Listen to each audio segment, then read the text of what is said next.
Hello and welcome to the fourth in the Agile Basics series with me, Allan Kelly.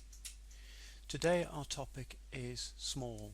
Work in the small, think small, reduce your back sizes, do things in small periods, do small pieces of work.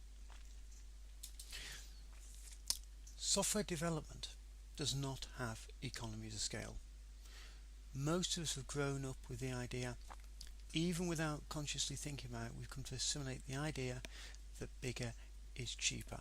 When we do larger pieces of work, when we buy larger quantities of things, the unit price comes down. That may be true in some places, but in software development it's not true. Software development is quite the opposite.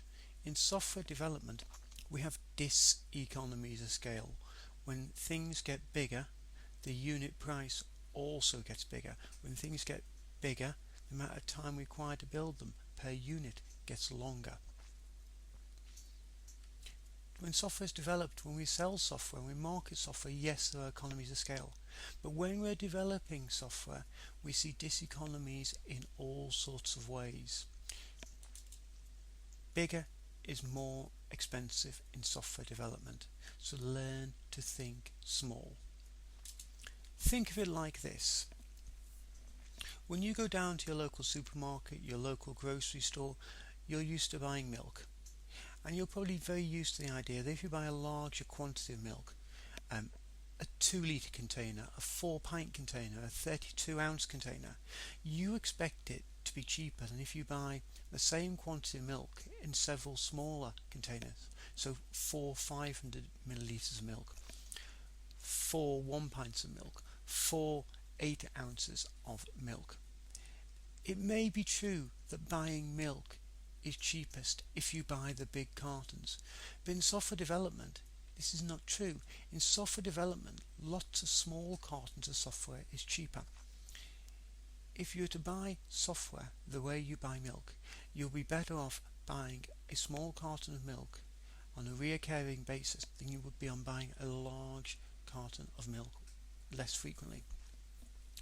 The other thing is, not only does software get cheaper when you buy it in multiple small cartons, it also gets less risky.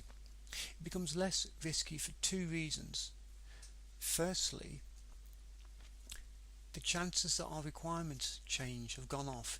If we spend a lot of time writing requirements for 4 pints of milk, by the time we get to drink the 4th pint of our software milk, we've probably changed what we wanted. If we buy 4 1 pint cartons of milk as we need them, we can handle change much more easily.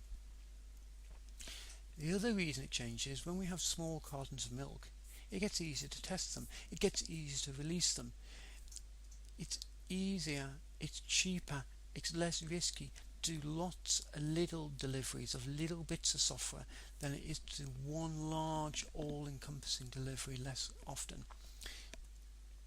So learn to think small. Software development doesn't have economies of scale, diseconomies of scale. Therefore, bigger software is more expensive and more risky. Work in the small. Now I say work in the small. It's very easy to say, it's more difficult to do. It's something we have to train ourselves to do. It's something we have to observe, it's something we have to watch out, it's something we have to help others with. We constantly want to be searching for ways in which we can keep our work small. Keep getting it small. Get good at working in the small. Take lots of small steps. Not only is working in the small better, cheaper, less risky, but over time we can optimize our own performance for small. We can get better at working in the small.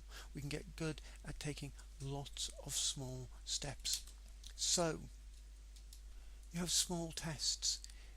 At the smallest level, the unit test level, we're talking really tiny lines of code, a few lines of code, 3 or 4 lines of code to test 3 or 4 lines of code. Small pieces of test code at the unit test level. As we move up from the unit test level to system test, acceptance test, etc., the domain of professional testers, we still want small, very focused tests. We want lots of really small focused tests. As we move up, our tests will cover a bigger and bigger area of the system, yes, but we still want lots of very specific tests. Get testing small. And as I've just said, small pieces of code. We all know we shouldn't write 200-line functions. We also want to go away from 20-line functions. 2 lines of code is much better than 20 lines of code. This is true object orientation, true object design is what we're getting to here. Lots of small pieces of code that we can test, lots of small pieces of code that we can show are working. And on the requirements side, we want lots of small stories for development, small pieces of functionality which is beneficial to the business, small features which will deliver some business value. Lots of small things we can improve in our software to improve the business, to deliver benefit. Get good at making stories small. And if we can't get the stories small, or even if we can get them small, there's still capacity to try and make them smaller. Break those stories down into lots of small tasks. Small tasks will flow through our system more easily. Small tasks give us greater focus. Small tasks give us more discussion over design. And these small tasks build small stories, small pieces of code which are tested by small tests, and we can do small releases. Lots of little small releases. People tell me their customers don't want big releases. As I said in the last installment, whether you release or not is a business decision. We want development teams that can do lots of small releases, that frequently have small pieces of enhancement ready for release. Think about how often the apps on your phones and your tablets update these days. Lots of small little enhancements. That's the world we're heading towards, or we should be heading towards.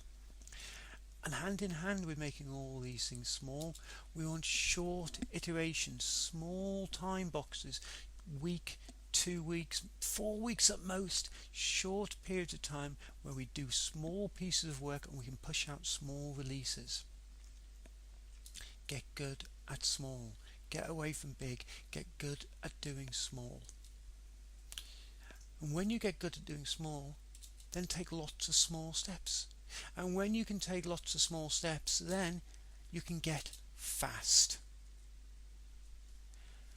And you can then take lots of small, quick steps.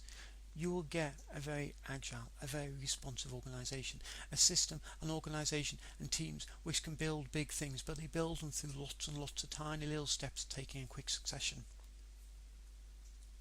So learn to think small. This episode of the Agile Basics series has perhaps been a little bit more theoretical than some of the other episodes. If you think about some of the other episodes, some of the things we've been talking about, they've been built. They are also about working in the small, short iterations, high quality. There's lots of techniques we're going to learn to do things in the small, but it's something you have to learn. As always, if you've got any questions or comments, please send them to me at this email address. This brings us to the end of Agile Basics Small. The next Agile Basics is going to be on the subject of teams and how to organise your teams. Thank you very much for listening, and I hope to see you in the next recording soon. Goodbye.